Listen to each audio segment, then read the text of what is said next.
Hey piano people! Today we are kicking off a new video series that I'm going to be doing once a month.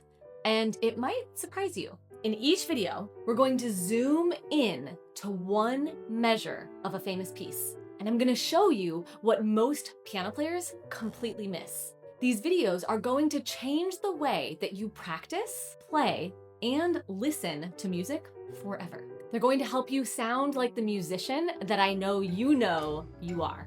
That was a confusing sentence. Now, why am I doing this series? In almost every single student that I work with, I see the exact same thing. They rush past the first few measures trying to learn the piece, and they accidentally pick up a ton of bad habits along the way. But those first opening measures, they hold the key to everything.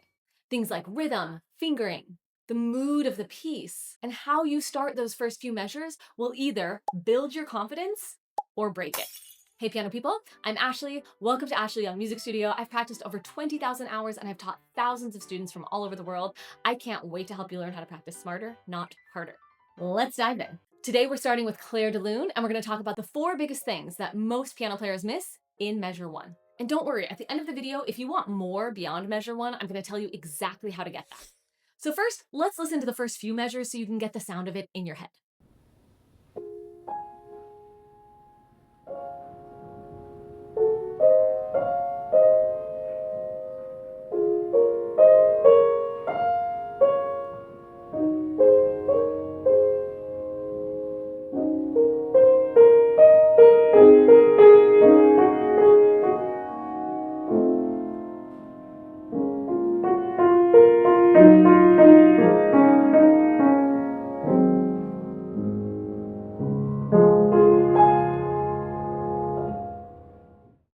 So beautiful, right?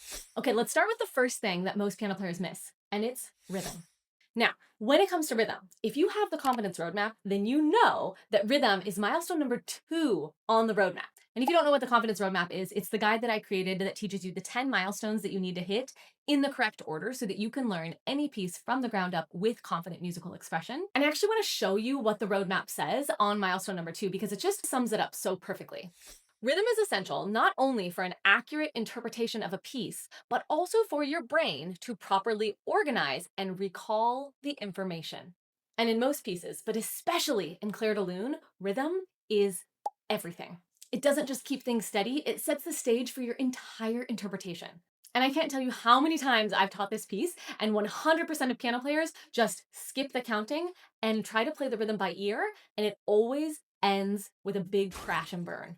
So let's talk about how to count the first measure of Clair De Lune. We are in 9/8 time, which means that we are going to have 3 beats of triplets. Now, a lot of people would want to count this like 1, 2, 3, 4, 5, 6, 7, 8, 9. And you could count it that way, except for that eventually, as you go on in the piece, that's going to get really confusing and tedious. And if you're familiar with this piece at all, you know that we are going to have polyrhythms, which is 2 against 3, where one hand is playing a triplet and one hand is playing an eighth note. And if you're counting 1, 2, 3, 4, 5, 6, 7, 8, 9, it's almost impossible to count those polyrhythms. So instead of counting 1, 2, 3, 4, 5, 6, 7, 8, 9, we are going to count 1 la li, 2 la li, 3 la li. And the reason we're doing that is because 9/8 is supposed to feel like 3 beats of triplets anyway. It's not supposed to feel like 9 individual beats. Now, this one is tricky because we start on a rest, right? And so I would recommend that you count a whole measure and then you start. So 1 la li, 2 la li, 3 la li, 1 la li, 2 la li, 3 la li, 1 la li, 2 la li, 3. I know I went on past the first measure. Now, why is this important? Well, in addition to all of the reasons that we just talked about, in this piece specifically, we don't have anything other than like harmonic changes happening on beat 1, all the way until we finally get to that beautiful spot in measure 9, where we do this. Right, and there, when our left hand goes down to play that beautiful low note, because we haven't heard any low notes, and it's on beat 1, we finally start to feel anchored into the downbeat or into beat 1. But because the very beginning starts on a rest, it's really important that you train yourself to feel beat 1 as beat 1, because most people just think 1, right? They start on the first note, which actually comes in on the la, and they play that as beat one, and it totally messes up the way that it sounds. Debussy was intentional here, right? We're not playing anything important on the downbeat until the ninth measure. So we need to feel that discomfort. We need to feel that like ethereal floating in the clouds feeling. And part of how we do that is by observing the rhythm. Now, counting the first measure is also going to help you set the stage for the rhythm of the rest of the piece, which only gets more complicated. Now, I do have more instruction on how to count the rest of the piece, and I'll talk a little bit more about that at the end of the video.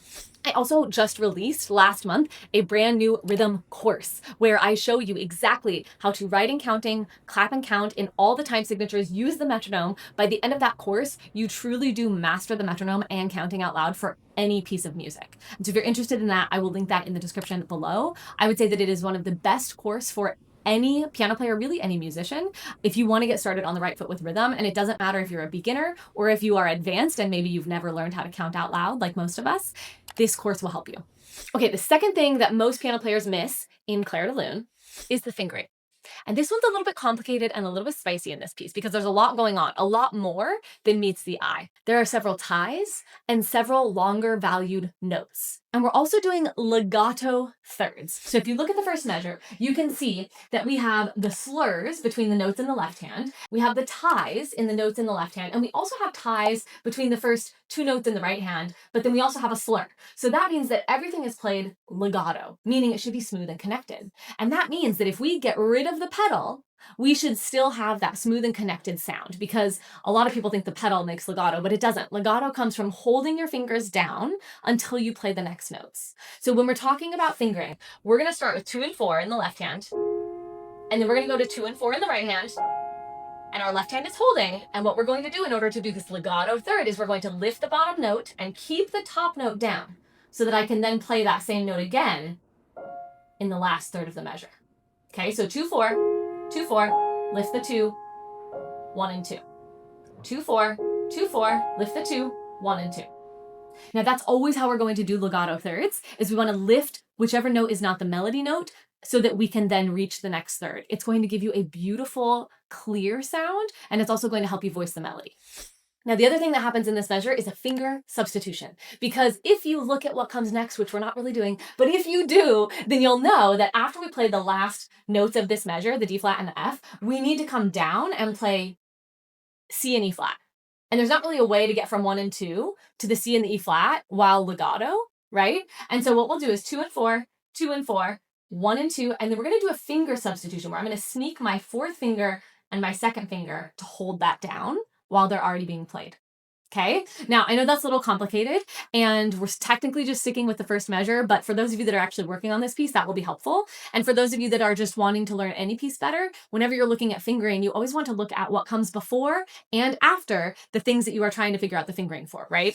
Okay, so this leads us to the third thing that most piano players miss in measure 1 of Clair De Lune, which is voicing. Now, we already talked a little bit about voicing in the fingering point, because if you're doing the proper fingering, you're going to set yourself up for better voicing. And that's often how a lot of the milestones on the roadmap works. It's like if you do the rhythm properly, it sets you up for the proper fingering. If you do the proper fingering, it sets you up for the proper X, Y, and Z, right? You want to make sure that you're building in a way that makes sense and you're following the steps in order so that everything logically progresses so that you don't have to go back and fix things later. So when it comes to voicing, we want to hear the top notes. And whenever you're playing chords or harmonic thirds, meaning an interval of a third with 2 notes played together, like we're doing in Clair De Lune, one of those notes is always the melody. And we want to voice the melody, meaning we want to play the melody louder than the accompaniment notes. So in this measure, we want to hear A flat, F. So it's the top of those thirds. And that means that I need to actually practice playing the top of those thirds a little bit louder. So I'm going to take these 2 notes. First of all, I'm going to make sure that I'm playing them at the same time. And then I'm going to practice slamming out the top one and making the bottom one as quiet as possible. And a great way to do this, you can see, is to make the bottom one staccato, just for practice. Then I'm going to do this. Then I'm going to do the same thing with the next one. And it's okay if it doesn't sound good here. We're trying to get our muscles to remember what it's like to lean into that top note a little bit more.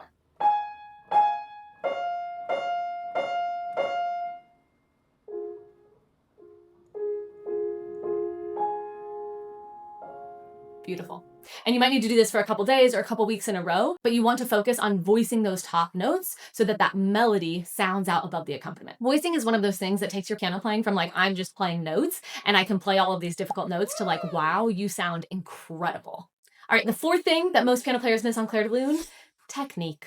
And addressing technique will instantly make it easier to do the voicing, to do the proper fingering, and to make your playing sound more professional. So when it comes to proper technique, the first thing that we want to do is check in with our piano posture. Make sure that you are sitting at the proper distance from the keys, which is your biceps parallel to your torso. Make sure that you're sitting at the proper height, which is your arms parallel to the floor. And make sure that your fingers are rounded and on the edge of the keys, right? Even when I'm playing this first measure, you can see I'm tilting my wrist in a way that makes it so that I'm playing on the very edge of these keys. Now I can't really do it on that one because that would be really awkward, but I want to play on the edge as much as possible. That's going to make voicing easier. It's going to make this controlling the sound and the dynamics easier. And there's so much more that goes into proper technique. And it really depends on your specific piano and the specific piece that we're playing. But edge of the keys, proper piano posture, dropping into the keys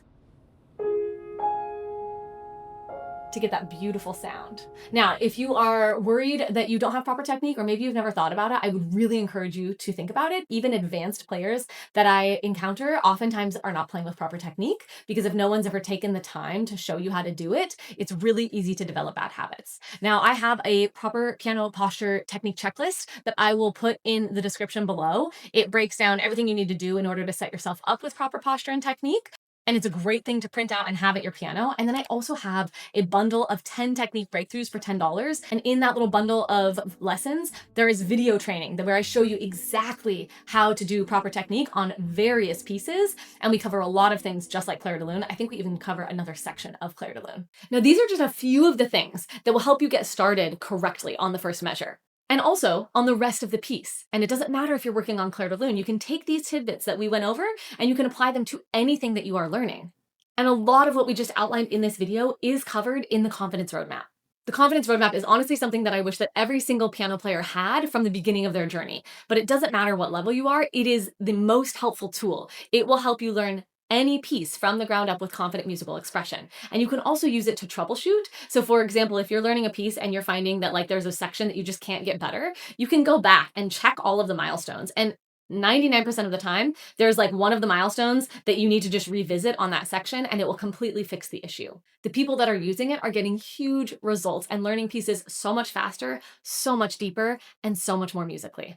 All right, and the last thing I want to tell you about is if you are interested in learning more about Clair De Lune, I put together a little bundle that has never been available before, and I'm calling it Beyond the First Measure with Clair De Lune. And in this bundle, you are going to find class replays of me working on a specific student with Clair De Lune. There's 3 videos in this little bundle, and I go way deeper with this student on the rhythm of the piece, talking about how to count the other parts of the piece, way deeper into the technique, as well as other performance aspects of the piece. I'm going to link it on the end screen. I made it a crazy low price so that it would be super accessible to any of you that want it. So you can grab that bundle right here, and you can also check out the very next video on the end screen as well. Happy practicing!